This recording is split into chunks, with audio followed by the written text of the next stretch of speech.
And welcome back. Just a reminder, at 8:30 this evening, we'll take you live to a webinar between the Health Minister, Dr. William Kiza, and the National Press Club, looking at the year that was since the first COVID-19 case was identified in South Africa. Now, moving on to other news. Justice and Correctional Services Minister Ronald Lamola says the Land Court Bill will ensure stronger judicial oversight over land claims. He says the bill creates a policy framework to ensure that land reform is guided by sound legal and economic principles and contributes to the country's investment objectives and job creation initiatives. He was speaking to my colleague here on The Full View earlier this week. So the developments come on the release of a book titled Land in South Africa, Contested Meanings and Nation Formation. It's published by the Mapungubwe Institute for Strategic Reflection. One of the editors, Bulelwa Mabasa, who is a director and head of the Land Reform, Restitution and Tenure practice area at Werksmans Attorney, joins us now to discuss these developments. A very good evening to you, and thank you so much for speaking to us. Thank you, Tippy. So it's nice to be here. So let's just first start with the land bill. So it said that it will allow for hearsay evidence for most families who've obviously had to rely on oral history and the existence of elders with knowledge or the description and location of and even the extent of land which descendants previously occupied. Does this address some of the previous concerns raised by claimants and even in your book? Yes, I think it does. I think it goes a long way. I think we've got to always look at the land question with the historical perspective. And that historical perspective says that it was law in South Africa that Black people were dispossessed of land, and that even when they did possess or own land, that the records, the official records, that are from the deeds registry did not make it a point that Black people were recorded either as possessors of land or even landowners. What that means is that when Black people, communities or claimants have to claim land in the context of restitution, they aren't able to do so optimally because there is a requirement of them to provide proof and evidence of the historical land occupation or historical land occupation. So even with, for example, the fact that most of the people who are alive today wouldn't necessarily be the generation that was dispossessed, what that means is that in restitution claims, we often have to rely on the information that is held by the elderly people in families who might not be literate, most of the time aren't, and who aren't able to provide cadastral descriptions of land that was lost. So this goes a long way into bringing within. You also note in the book about the fact that South Africa's land tenure systems fall outside of the formal legislated system protecting land rights, but you also talk about the fact that property and customary law frameworks that they also are not to the benefit of women. So talk to us a little bit more about these findings in the book. Yes, so I think one of and this is the chapter that I particularly authored, which is chapter 2 of the book, says to us, let's look at our legislative framework and let's look at our property laws in general.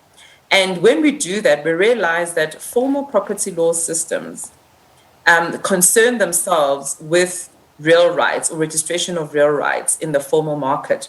Yet when you look at customary law, or even the way that the majority of people hold land in South Africa, they are excluded from the formal property system or that formal legal recognition system. And one of the big themes of the book is that we ought to start looking at those laws and start to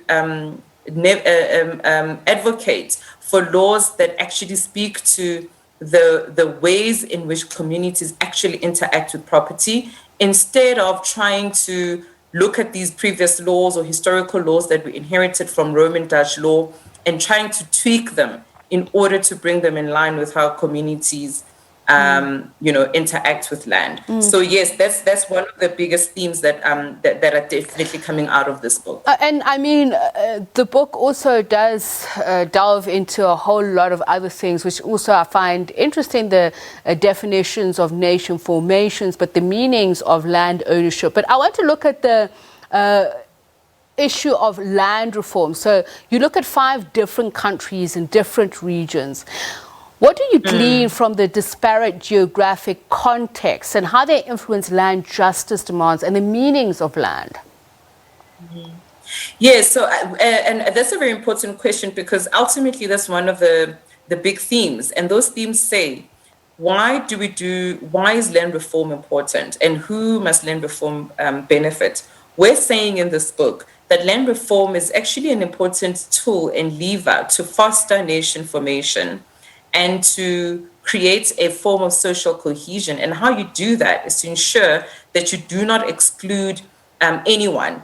And the case studies that we chose to feature in the book are instructive, both from the point of view that they are all third world or developing countries. For example, from Brazil, we learned that it's important for land reform practices to have a very active community engagement and a very intentional strategy by government to ensure that land is provided, but not just land, but that you also provide post-settlement support. Okay. And for example, in Angola and Mozambique, we see how communities' interests have been ran roughshod because of commercial interests. So the theme, again, of active community involvement is a critical one from this book. All right. And I would have loved to get into your other findings, countries like Zimbabwe, because that is also a very interesting case study. But I want to, as a final question, talk to this. The book saying that the skewed and idealistic land ownership structures imposed through segregation laws still remain.